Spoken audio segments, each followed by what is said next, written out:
Round 4 of this Pauper League, we are fortunate enough to be on the play again. And it looks keepable, even though a little light on action, but hopefully these can get us somewhere. And I'm actually gonna start by leaving up Ashburns, because I don't wanna just fire off a preordain before I know what I'm up against. Looks like Delver to me. Could be all of the different variants. Snow-covered island does not tell anything for sure, since the non-blue-red version you can use the snow-covered land just as a disguise. Okay, arrows will probably be good, whatever it is. And a faithful, sure, let's run it out. Before they have spell stutter sprites up and stuff, and this way we'll be gaining a life next turn already with the Seagate.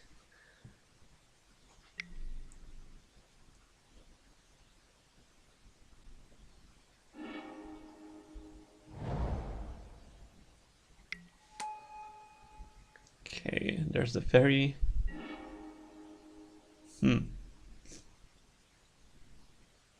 Interesting. Yeah, I guess I will run out the fam. Even though it's kind of close. I would like this Seagate to actually resolve to chain me into more card draw. So it's possible that the correct play here is actually to Seagate. Yeah, let's do that. I mean, this is the safer play, and since we seem to be firmly ahead at the moment, it's probably correct to go for the safer line.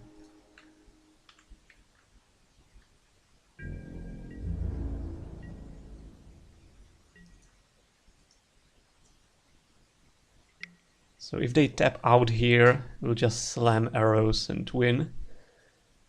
If not, we'll probably just go for fam and preordain and stuff. Okay, looks like we win.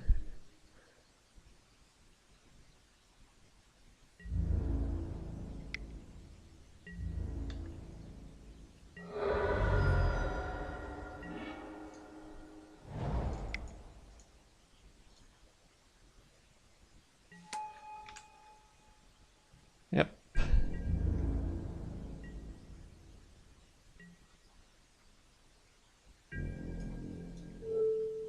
I guess I should have done that last turn in case they run mutagenic growth. You know, they could still be mono blue. This doesn't mean anything.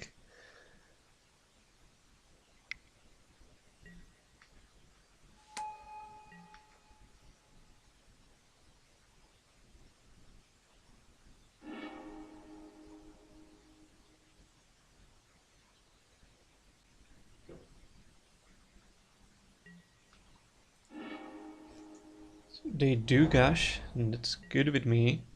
I mean, they'll have to discard one, and they are behind on land drops this way,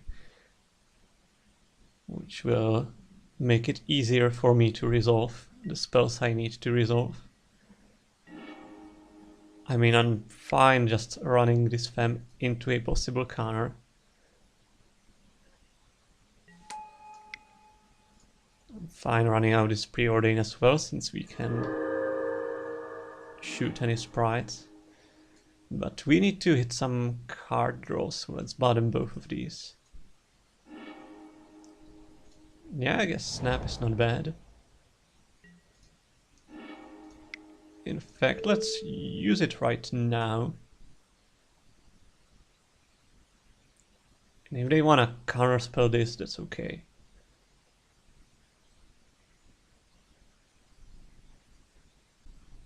They could counterspell the Seagate once I try to replay it. That would actually be a stronger play for them. But they won't go for it, so that's good.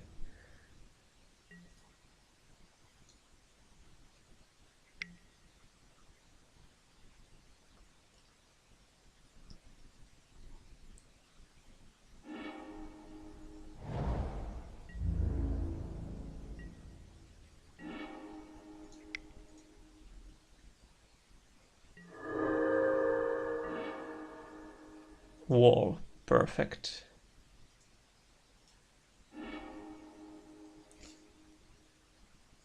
Yeah, I guess let's try and wall.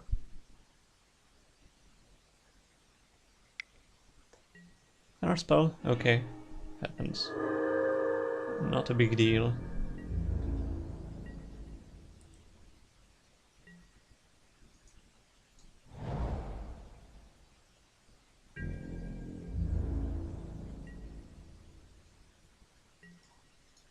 Let's thin the deck a bit.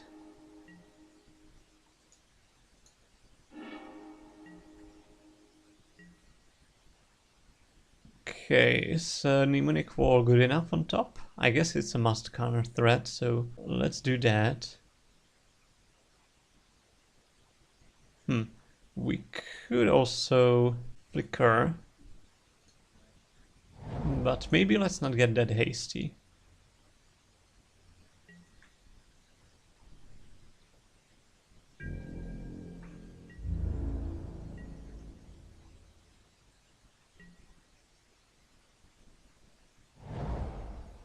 Seems highly likely that the opponent is sitting on another counter spell. But now if he counters the wall, we can flicker on Oracle and Mortuary Mire and get the wall back on top.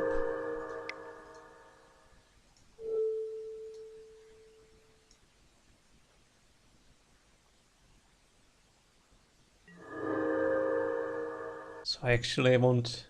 Okay, never mind, the opponent is scooping, but I would stack it so that first I draw off of Seagate and then I have the wall on top. Just a minor thing to think about. The sequencing here is important, but looks like we got this game anyway. And to be noted, we still don't know yet for sure that the opponent is on blue-red. Or rather, whether they are on blue-red or mono-blue. I mean, I wouldn't side in Hydroblasts anyway, so I don't think it changes anything. We definitely want the arrows, the Rift Watchers, and the Dispel is usually good enough as well. We can cut the Stonehorn. We can cut a Sage Row as well. I like cutting 2 Seagates, 1 Mnemonic Wall, the Swamp, especially if we're on the draw, and like a Snap or Flicker, but as for now I'll keep them in. Let's see how it goes.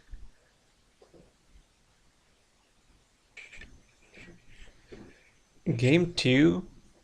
I think this hand is good enough. It's not perfect since we have none of our white creatures, but I think it's reasonable enough. Wow, looks like opponent is on no one drops. Okay, let's preordain before they have Spellstutter Sprites up. And yeah, I'm keeping both of these.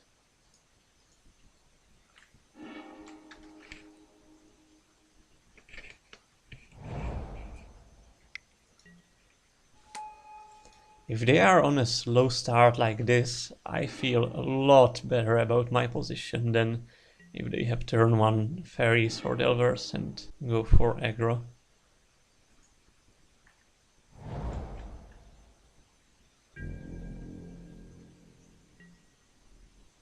I guess that statement applies to any deck facing delver, but it's especially important with familiars because we have so few turn 1 or turn 2 plays.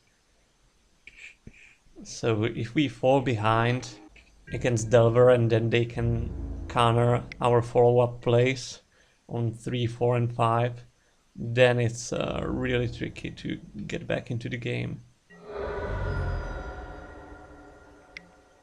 Another Ogre, sure.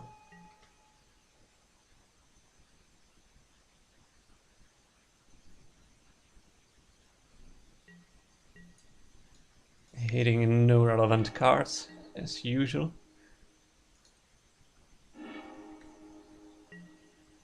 And we'll just be slamming this Rift Watcher.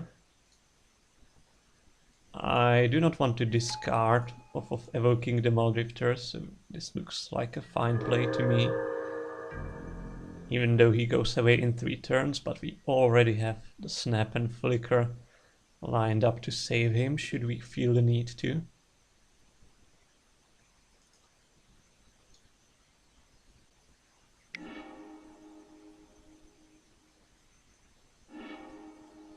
Okay, so it is blue-red.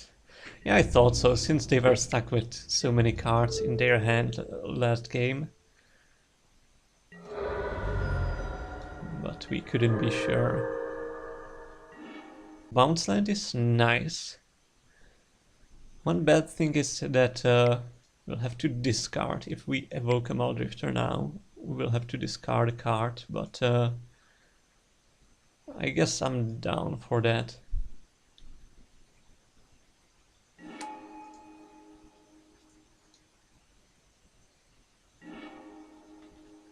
Fate was good. And I'm discarding Deep Analysis so that I can flash it back cheaply next turn or whenever I want.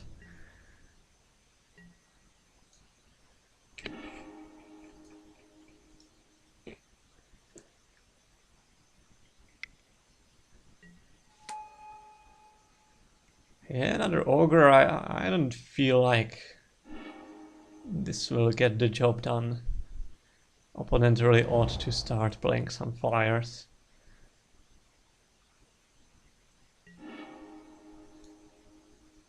Gushing, sure.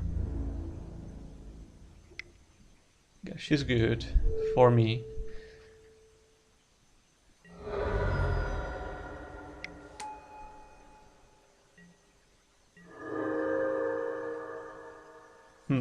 So, yeah, okay, Fam is actually great.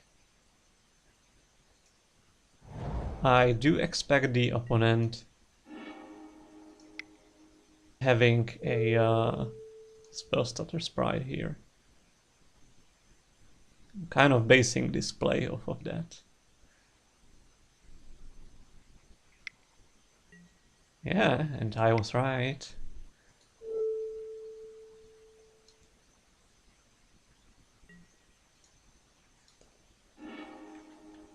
So, no counter spell for you. I got my Fam. I can resolve my Fateful now. I can... Yeah, maybe I could have played Muldrifter instead. I don't know. It's close. I'm gonna go for the analysis here.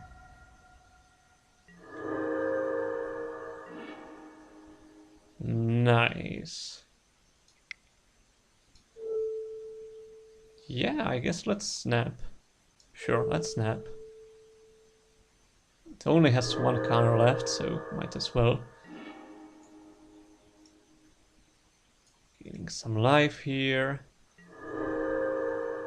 And then we can hardcast a Muldrifter. Or we could cast and flicker. What do we feel is better? Maybe cast and flicker is... evoke and flicker is good.